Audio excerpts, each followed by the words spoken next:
నమస్కారం, నా పేరు రాధిక. Welcome to CJRTV.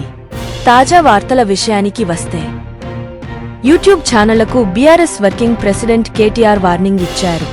తమ ప్రతిష్టకు భంగం కలిగేలా కొన్ని యూట్యూబ్ ఛానళ్లు వార్తలు ప్రసారం చేస్తున్నాయన్నారు. వ్యక్తిగతంగా పార్టీని దెబ్బతీయాలనే కుట్రతో ఇదంతా చేస్తున్నారని మండిపడ్డారు.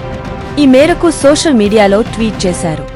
బాధ్యతాయుతంగా వ్యవహరించాల్సిన యూట్యూబ్ ఛానళ్లు కొన్ని ఎలాంటి ఆధారాలు లేకుండా అడ్డగోలుగా అసత్యాలను పదే ప్రసారం చేస్తున్నాయి. ప్రజలను తప్పుదోవ పట్టించేలా థంబ్నెయిల్స్ పెడుతూ వార్తల పేరుతో శుద్ధ అబద్ధాలను చూపిస్తున్నాయి. గుడ్డి వ్యతిరేకత వలనో లేదా అధికార పార్టీ ఇచ్చే డబ్బులకు ఆశపడో ఇలాంటి నేరపూరితమైన, చట్టవిరుద్ధమైన వీడియోలను, ఫేక్ న్యూస్లను ప్రచారం చేస్తున్నాయి. ఇది వ్యక్తిగతంగా నాతో పాటు మా పార్టీని దెబ్బతీయాలన్న కుట్రలో భాగంగానే జరుగుతున్నదని భావిస్తున్నాము. కేవలం ప్రజలను అయోమయానికి గురిచేసి తప్పుదోవ పట్టించేందుకు చేస్తున్న చర్యగా భావిస్తున్నాము. గతంలో మాపై అసత్య ప్రచారాలను, అవాస్తవాలను ప్రసారం చేసిన, ప్రచురించిన మీడియా సంస్థలపైన న్యాయపరమైన చర్యలు ప్రారంభించాము. ప్రస్తుతం కొన్ని యూట్యూబ్ ఛానల్స్ చేస్తున్న ఈ దుర్మార్గపూరిత, కుట్రపూరిత చర్యలను చట్టబద్ధంగా ఎదుర్కొంటాం.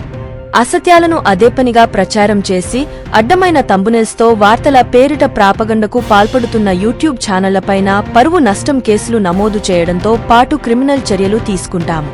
దీంతోపాటు ఆయా యూట్యూబ్ ఛానళ్లను నిషేధించాలని యూట్యూబ్కి అధికారికంగా ఫిర్యాదు కూడా చేస్తాం. ఇప్పటికైనా తమ తీరు మార్చుకోవాలని విజ్ఞప్తి చేస్తూనే కుట్రపూరితంగా వ్యవహారం నడిపే యూట్యూబ్ ఛానళ్లు చట్ట ప్రకారం తగిన శిక్షకు సిద్ధంగా ఉండాలని హెచ్చరిస్తున్నాం అని రామారావు క్షమించండి కెటి రామారావు ట్వీట్ చేశారు. మరొక తాజా వార్తలతో మీ ముందుకు మళ్లీ వస్తాను. అంతవరకు సెలవు. CJRTVని సబ్స్క్రైబ్ చేయండి. ఈ వీడియోను లైక్ చేయడం మరియు షేర్ చేయడం మర్చిపోవద్దు.